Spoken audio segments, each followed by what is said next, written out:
All right, rule of threes? No, that's Rule of three. that usually means that 3 people are gonna die. We can't do that one. It takes 3 to tango. That's all. I refuse to say that one.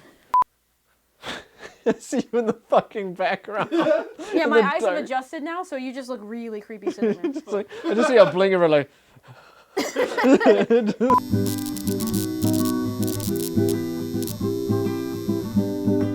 Welcome to the Exit Only Theater podcast. I'm starting now. Hey Jen, how are you doing? I'm doing well. I'm appreciating That's my enough silence. out of you. Okay, my turn. Okay. Basically, today we're doing a feature episode, and we're calling it "Takes 3 to Tango." I don't know if that's the actual rule. It wasn't my idea. It's like we couldn't come up with a name for what our episode was gonna be. So it grows on you. It grows on you. I promise. that's what I always tell them. But none of them listen. I have to watch every word I say when I'm in this show. All right, but basically the theme of today's episode is that we're doing kind of like everything involves the number 3. So the first thing that we're going to cover is our 3 favorite snow movies. Okay. I wasn't sure where we were starting, so this is good. This is good. Do you want to kick things off, or you want me to? Oh, no, I've said enough. Okay. So we'll go through and just name our 3, and if there's one that's like, oh, I was surprised you added that, then we can kind of break it down a little bit. In love for the blizzard that we happen to have here on the East Coast. That like 90 million people were affected by. Hope you all are safe, you know. And I think it's like several weeks later, so everyone should be back to normal. But my number, I'm no particular order, but my first one that popped in my head was The Shining. I mean, you awesome can't one. have a discussion of snow and cold weather movies without The Shining. Like that is an epic, iconic third act at least. But just the fact that they're trapped in this hotel, mainly because of the weather and the remoteness of this hotel, it's a classic. It's one of my favorite Kubrick films. And It's my favorite Kubrick film. See, Yeah. boom. So I'm glad. It's probably my top 2. I'm glad I made the list then. My number 2 is Fargo. Because I love the Coen brothers in almost everything they do, and that film has spawned 2 really good TV seasons this last couple years, and it's Fargo. It's amazing, and the setting is essentially most of the atmosphere and the plot works around it, and it's great. It's awesome. It's a quirky movie, but I love it. So quirky. It plays off of just the dialogue so good. It's like, oh yeah, don't you know? It's so good. Don't you know? Everyone's just so happy, even though so much crap is happening around them.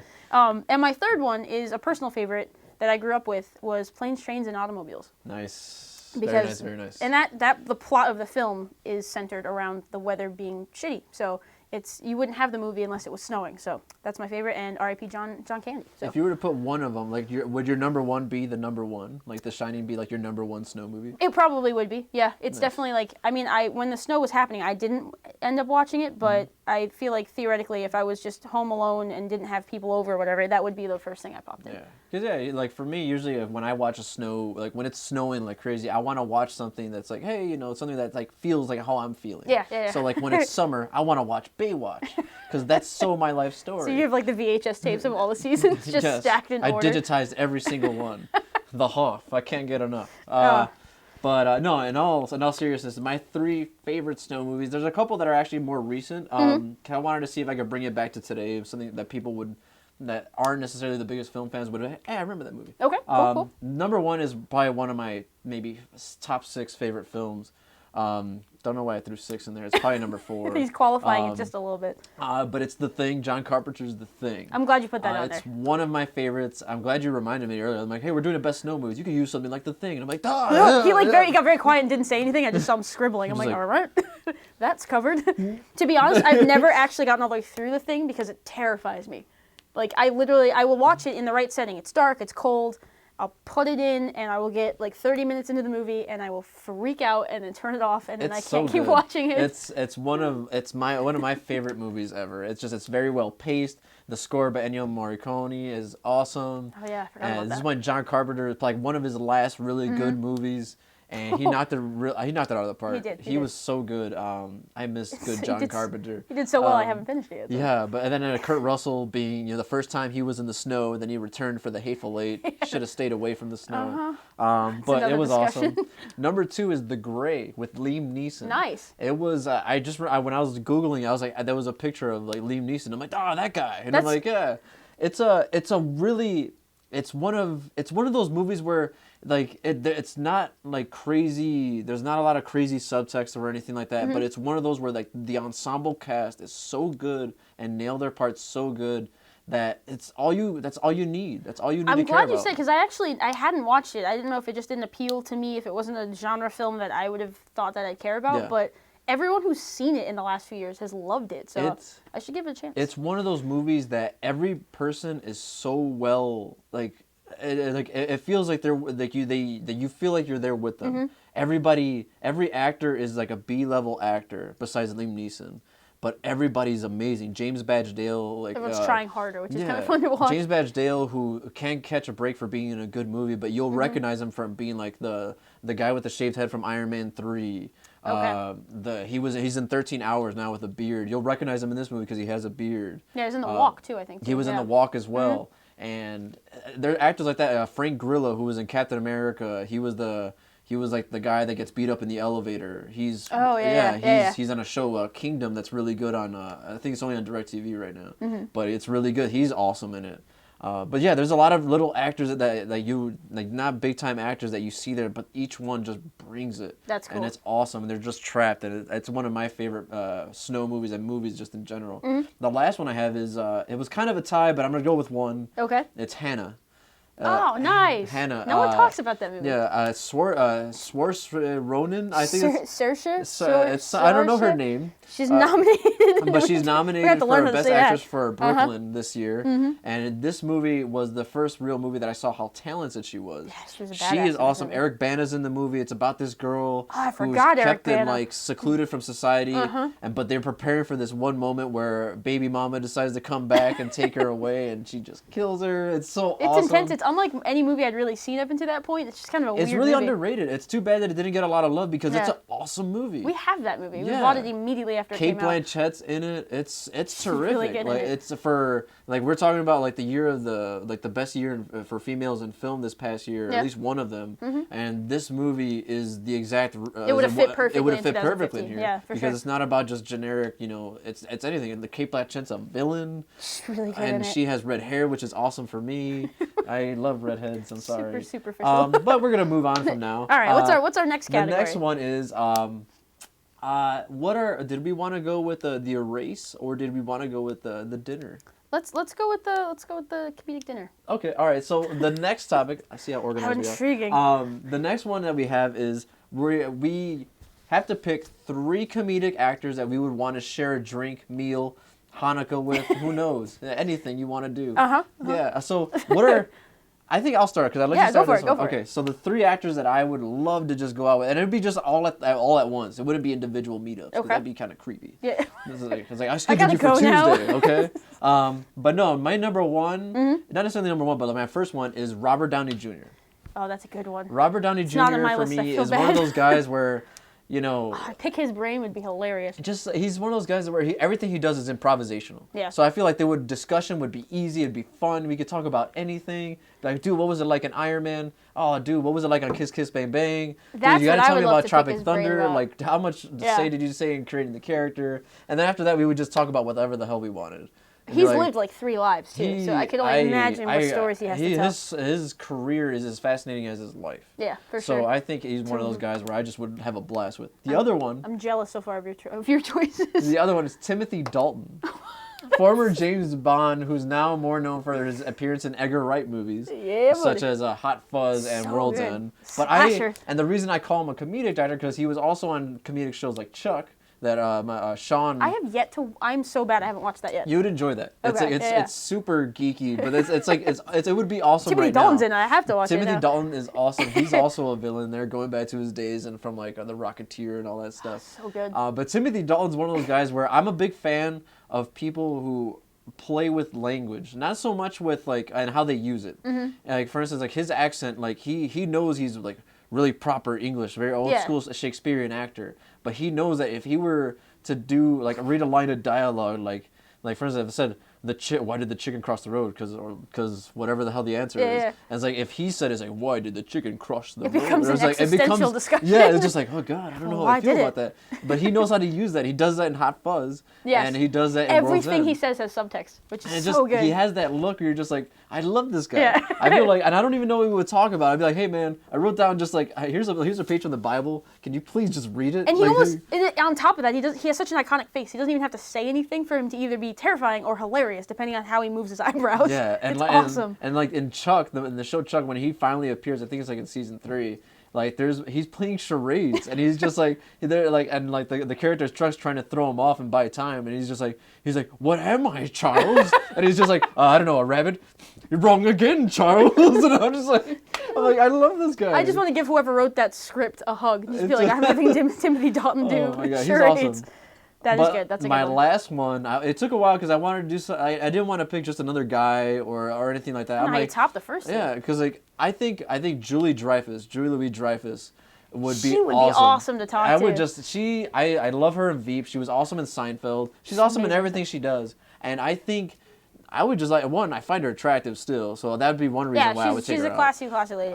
But she is also just one of the most talented people out there, like comedic or not. She, like, I don't want to be like, oh, she paved the way for a lot of people, but she really did. And to be able to be successful in essentially, I mean, New Adventures of Old Christine is a completely different show than what she's been on, but Yeah. like, you could argue she's had 3 successful careers as a comedic actress in a show, and that's almost unheard of Yeah. for anyone. Like, name anything else the other actors have done other than like comedians in cars getting coffee. Like, That's it. No, that's the thing. like, Like, you could she's- even make a case that Seinfeld, yeah, he's a great stand-up, but Julie Dreyfus is the one that's really. I'd love like, to ask her about the she's hustle, awesome. just like what she did to like keep herself And relevant. she brings a different version of herself for everything that she Exactly, does. Like exactly. in Seinfeld, you could make a case that she was actually acting. Like she's Yeah. not being goofy She's like such Kramer. an unlikable person in that Yeah. show too. And then like you look at a show like Veep, she's still acting Mm-hmm. and whatnot. And like so you can make the case that Seinfeld gave the birth to quirky funny. Yeah. Because obviously, yeah, Friends was the one that kind of like just ran it and drove it to the ground. Right. But like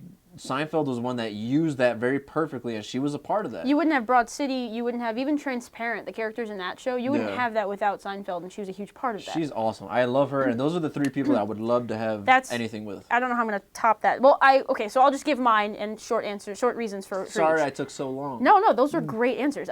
So my first one that I immediately wrote down was Bill Murray. Nice. Just because It'd be an awkward conversation, yeah. It would be awkward. That's why it's good to have the other 2 that I have on this list around, because I feel like he would want to talk to them as well. So it would be Yeah. really interesting to see how the discussion of the 3 of these people would work out, because I would just sit back and just, I'd have popcorn ready to go, because it's really interesting. And plus he's known for being like a party crasher in the last few years. So Yeah.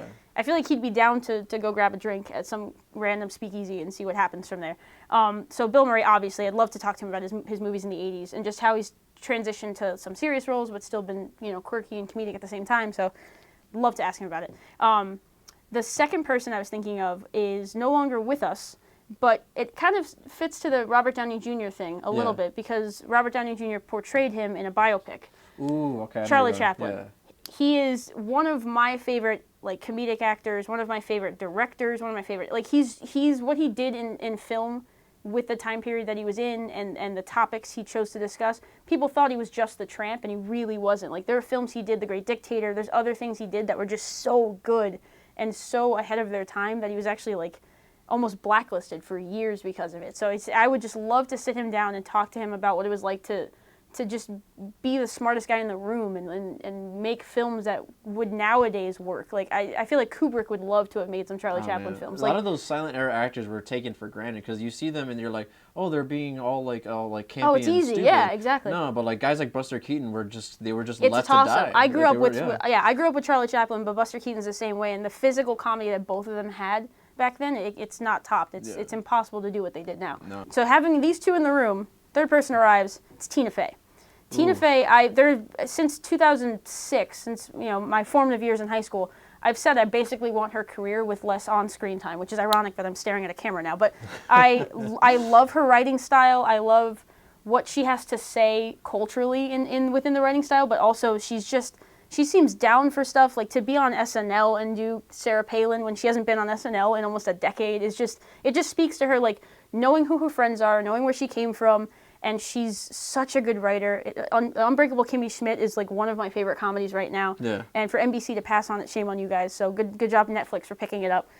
She's just awesome, and I love her as a writer, and I think it would be great to have the four of us in a room. That'd be one of the smartest tables in any bar. Or Yeah, I would be anything. completely. That one, I would not man. not deserve to be there, but it would be fun to just sit and see what topics get discussed. It would just be fascinating to see Tina Fey, Charlie Chaplin, and Bill Murray just together. Could you imagine? It'd be great. It'd be so much. It wouldn't be as fun as your party, but it would be interesting. I think I disagree. I think it'd be just as fun. Mine would just be ridiculous. Like, how the hell did we get absurd. Dalton here? What are you doing here? But we could probably coordinate. Like, oh, look, it's their table. That Why would don't be we a go over party there? of 8. That would be great. I would have Dalton go like suave his way into the table. Like, mind if I sit here? I can't do him. Like, that's one of the few accents that I have never been able to do. And you've watched plenty of his work, so I love it's it. just I difficult. love it. He's It's one just, of a kind. Yeah. But we have one more. Yes. One more, and then we can finally tango. I think if that's the way the rule works. Oh gosh, he's keeping up with the theme. Keeping up with this. Not gonna say it. All right, now this is like the semi-negative part of the show, but it's also fun. Yeah. You have to pick 3 movies ever made, and unmake them and delete them from history. So no one gets to remember that they existed. So you wipe them clean from your Days of Future Past style. Okay, we're resetting the clock. All right. Oh yeah, we are resetting the clock. All right. I Do you will want let to you go begin. back and forth on Yeah, this go one? back and forth. All right, let's All go right. back and forth. I'll do one real quick, just to bounce things off. My first immediate choice when I thought of this category, or when I saw, actually, to be fair, this is something from Reddit. I didn't think of the category itself, but when I thought to use it on the show, we were like, this is such a great Hey, idea. Reddit, keep doing what you're doing. Yeah, man. seriously, Yeah. the movie subreddit is amazing. We and might the just have a stuff you guys Reddit talk episode. about. That'd be cool. We That just would be pick great. 3 random topics. Just credit topics that people Keep the came 3 up thing with. going, man. Yeah, seriously, it was Yeah, awesome. man. Why to have 2 when you can have 3? I pointed one. I'm trying to cut them off, but I can't be rude, so I just kind of let that happen. Anyway, my immediate choice, and I will get a lot of dissension from the crowd about this, I think, is I can't stand Donnie Darko. Ooh. So I would have that movie erased from everyone's minds. I can't. Okay, so I saw it when I was a freshman in college, and I Yeah. should have loved it because I was around that age, and everyone was angsty and wanted to figure out what was going on. Everyone's having their quarter-life crisis at that point. And I immediately took it as like a challenge of writing, because I love when time travel and that kind of brand of filmmaking is like is told in a creative and fun way. But there was just so much of like the what the hell am I watching? And the inciting incident folds in on itself, and the movie could have ended 20 minutes in. That's what bothers me. I was just like, this was an unnecessary film, and it was very pretentious, and It very much was. can't stand. I haven't seen it since because I can't stand that movie, but I would love for it to just not exist anymore. So that's my first one. Coincidentally, you'd be also deleting Jake Gyllenhaal's career, which actually wouldn't be that bad. No, he was Homer Hickam in October Sky. That was an earlier film too, and he was also in City Slickers. He's got his own thing before and after. He was in City Slickers. He was the kid who had a bedtime. Moving on. All right. I love City. Don't be I shitting like on the City second one. Slickers. I like City the Slickers second is one. good. All right, my first movie, and this is the thing, like you picked, yeah, obviously I feel like you're going towards films that actually were like somewhat celebrated by a certain demographic of people. At least for that choice. Mine, for some reason, people decided to spend money on, even though it didn't need to be spending on. Okay. I am like, you know this. I'm a huge fan of classic, epic, actiony movies and all that stuff. Yep. One of them decided to be going? like, hey, we should remake this. This one was really good, but we could do it better. And I was like, you know what? Maybe you can. I think I know But where you're going. man, they did not. It's Clash of the Titans. I'm glad you said that one. And it's Such a it waste was of money. remade. I want to say it came out in 2009. I want to say Yeah, it doesn't something matter like what that. year it came out because I've erased it. No one ever knows. That's true. But don't watch it. Watch the original 1984 version. I believe that's the year it came out. And that one's terrific. Even though a lot of that animation was dated even at the time, it felt very vintagey. It felt very campy. I was like, man, this is really cool. There's Medusa. There was there's something a fun Kraken. about it. I Yeah, remember it was seeing Clash of fun. the Titans. It was not fun. It was not a fun. dirge. And it was this new one.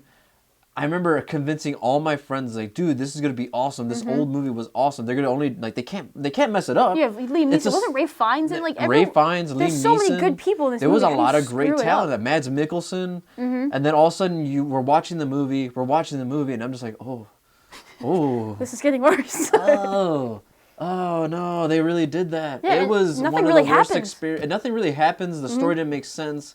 Like there was one scene where the Perseus or whatever the hell his name is, like comes into the main lair of the king, and then like all the soldiers come back, and they look like all depleted, and like the soldiers are like, "Thank you, my lord, for letting us be in the throne," and then he's like, "No."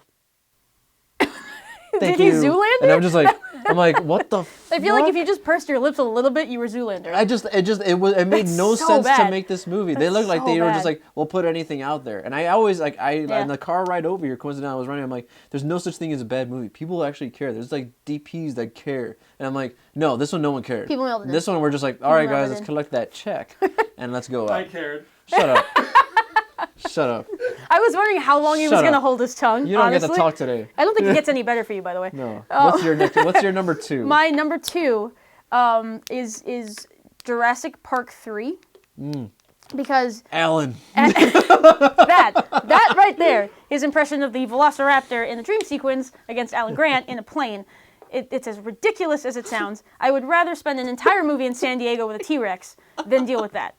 I couldn't stand that film. I hate.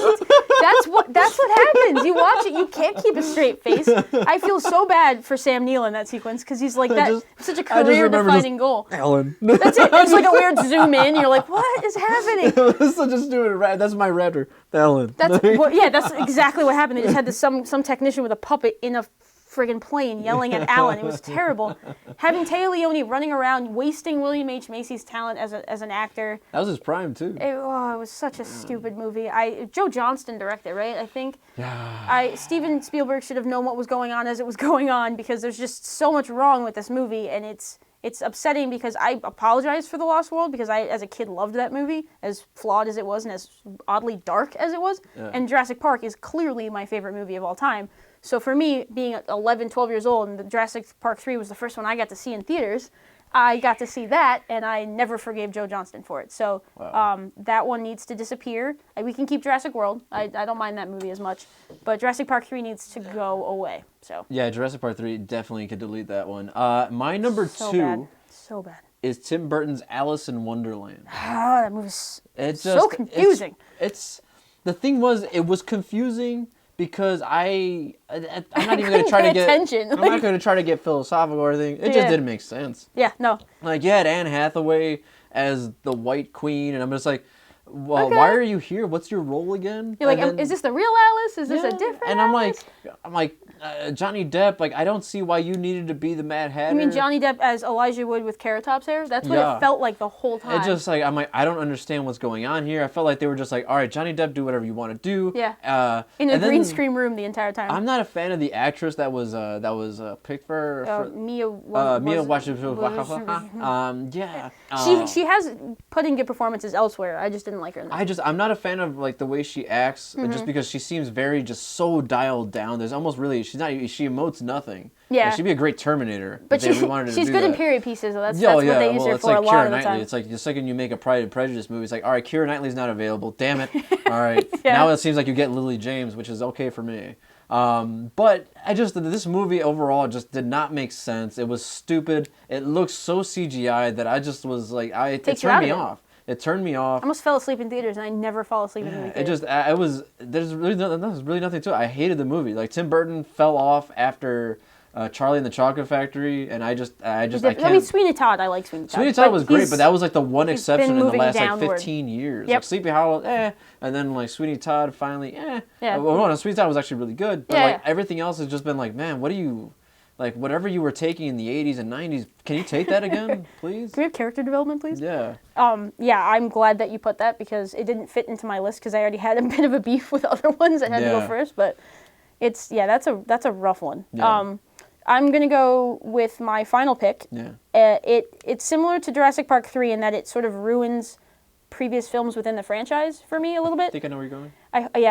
It has a lot to do with a refrigerator sequence and an atomic bomb that someone survives because of a lead-lined refrigerator, which makes no sense. Scientific fact. 3 gopher cameos, Attack of the Ants, monkey swinging sequences. I don't know what the hell they thought about this, but Kingdom of the Crystal Skull needs to just not exist in the Indiana Jones canon.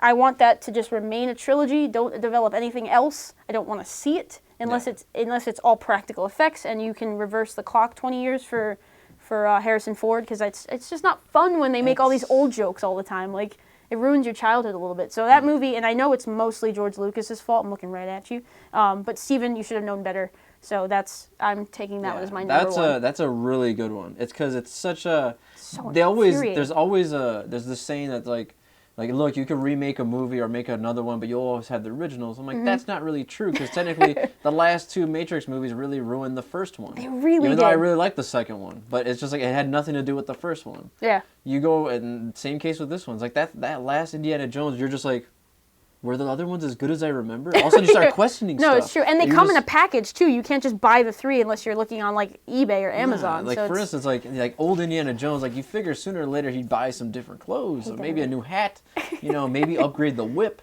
No, those are all iconic. What are you talking about? Yeah, there you go. But then George Lucas like, man, just Aliens! get, Sorry, like- I just realized the most the- egregious thing was the aliens. Sorry, the interdimensional beings. I never got past the warehouse scene. Really? I've never finished watching Don't. it. Just spare yourself. I remember watching him, just like, there's no way this old ass man could do that. Like, with all due respect, Harrison He's Ford, I know you swinging. just crashed the plane and survived. Oh, yeah, no, he's but, a badass. It's but just... I don't believe for a second that you're swinging 40 feet in the air and landing cleanly like, hate that movie. I'd be like, no, that was a great cut by the editor. Thank you, sir. I'm What- sorry for your. I- I'm sorry. no, but I know how much you love Indiana Jones. I know what to get you for a gag gift on I have to, Christmas like... one day. Don't do that. A poster of I'm Indiana like almost Jones, offended by the Crystal idea. Skull. No, oh my God, no. I will ceremoniously burn it, so maybe that'll be nice. But I'm like defending Steven Spielberg from his own mistakes. Don't get drunk and go to a tattoo parlor, because I'll be like, she really wants this one. that skull right there. I want it on her It's back, the entire thing. there for like 8 hours. It's like, oh, What happened? I really want to know what your last one is because my last one. hope Because I'm it's what I tired. think it This is is. the thing. I'm tired of defending it, but I would delete it. So with the hopes of maybe, I would come in like, hey, I have this great idea of how you take this iconic character and make him cool and good. I'd delete Man of Steel. I'm looking right at you, dude. You son of a bitch. Yes. Okay. Okay. And I mean this. I mean this. I'm not just saying it because you totally fucked over Watchmen, you jerk. No, man. Like, Watchmen is one of the worst. No, movies. it's not. You don't know anything you're talking about. Dude, there's blue dick. Oh, No, you can't do this. Okay, look at me, camera. I'm gonna tell you why. This is the thing. Everybody knows that I know the general reception for Man of Steel is not great. And I was defending it for like about a year and a half. I'm like, fucking look, hate you. I'm like for I a just love year that and a they're half. arguing about which Zack Snyder movie sucks. I love it. Sorry, keep going. How dare you? All right, basically, this is the thing. Man of Steel wasn't a good movie, and that's a fact. Stop getting closer to the set. He's like, I want to be lit. I have something to say. This is the thing. It's not a good film. This is the thing. There's some redeeming qualities of it, sure. Mm-hmm. They miscast Superman. They overdid it with the special effects. And second, and the most importantly, they just did not have a good story.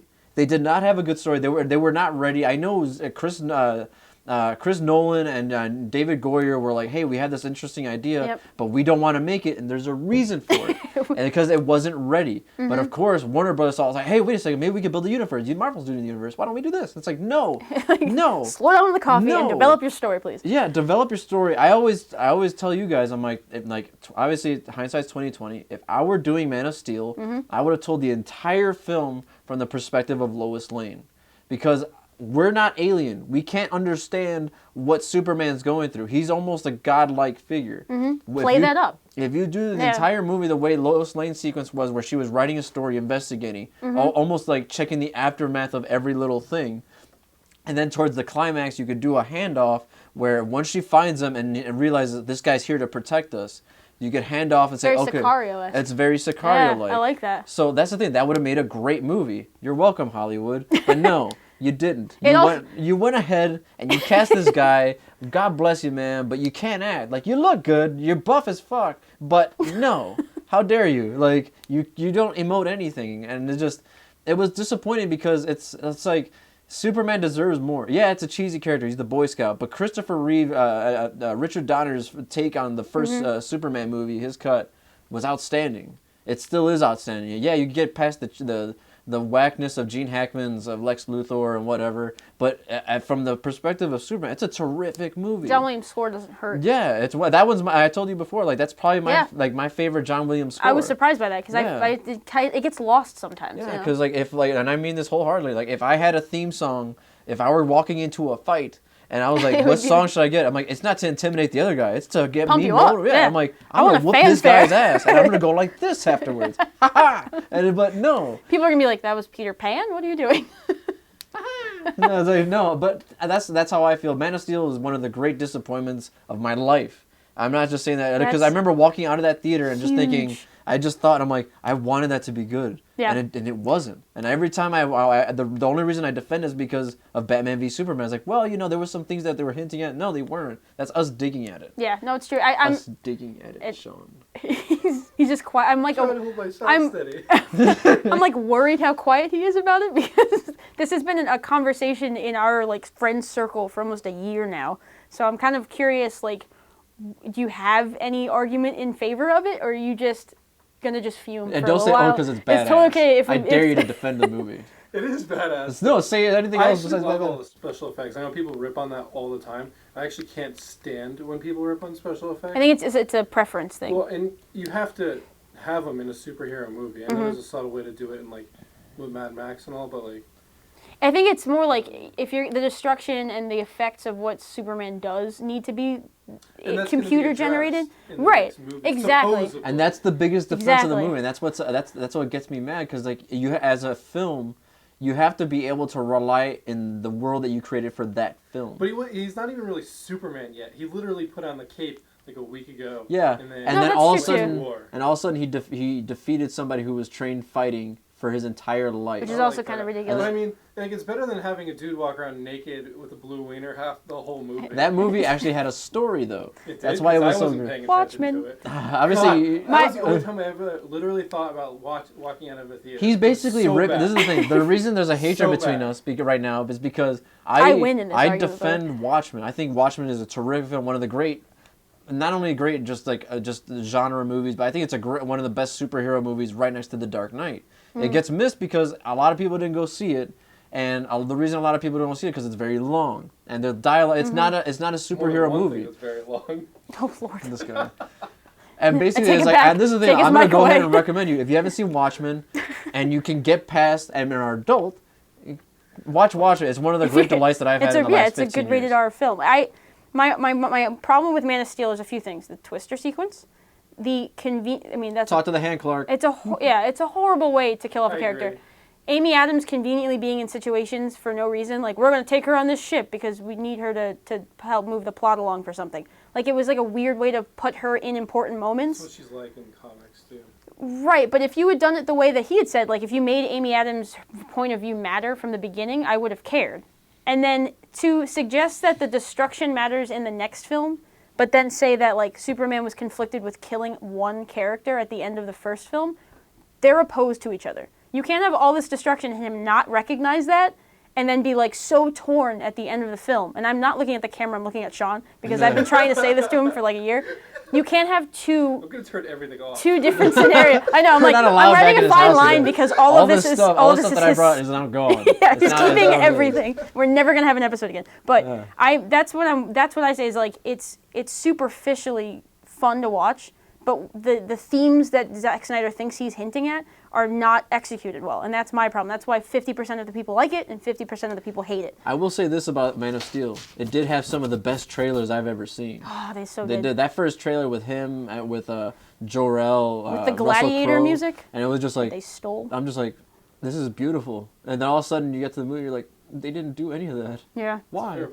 Well, if you think about it, it's kind of the first launching movie of like that DC universe. And they failed. Right. That's Technically, it is, even though they don't want it to be. Cause it is. Man, it's like the next one is. And notice how they notice how if in the campaign, we'll wrap this up now because we're obviously we could have a whole We're episode. getting we're getting But lost. like I will say this, that when they talk about Batman v Superman, they're not ever saying the sequel to Man of Steel. Right. They're just saying Batman v Superman. We're the dawn of justice, not Man of Steel. We fucked it up.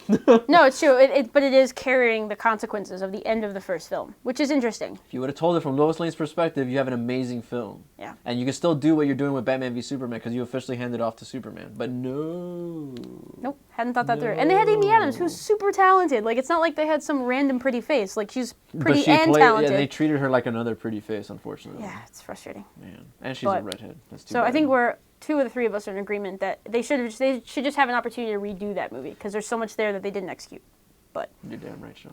it's a two of the three. You're overruled, even though this is your house and there are house rules. Yeah, so I just want to just button things up. Basically, like again, like we like doing these fun topics. Like if you guys have an idea for a topic you want us to talk about, feel free to reach out to us on our social media accounts or whatnot, via email too if you want. But no, that's it for our show. Oh no! The Adventures of Pluto Nash is so bad. Oh my and I gosh! think it ruined Eddie Murphy's I career. forgot that Just a existed. Pluto Nash. It lost New- in 97. No, We have a that's new good. admission. I think that's how we end the show. That's. Damn it! Forgot about that Oh one. man, there's so many bad films, but remember, I've seen that. be glad movie, that there too. are good films to balance that out God. with. Even though there are redeeming qualities, for some, there are not for the ones we just talked about. No. And now I just want to go watch The Shining, Fargo, and Planes, The Trains, more and you know. Automobiles. But you guys enjoy the rest of whatever time you decide to watch this. So if it's Monday, have a good week. If not, have a good weekend. I am Adrian Alderette, I'm JP Lee. and We'll see you when the credits roll. hey, I can't say it because I'm not legally bound. Nor am I. That was awesome.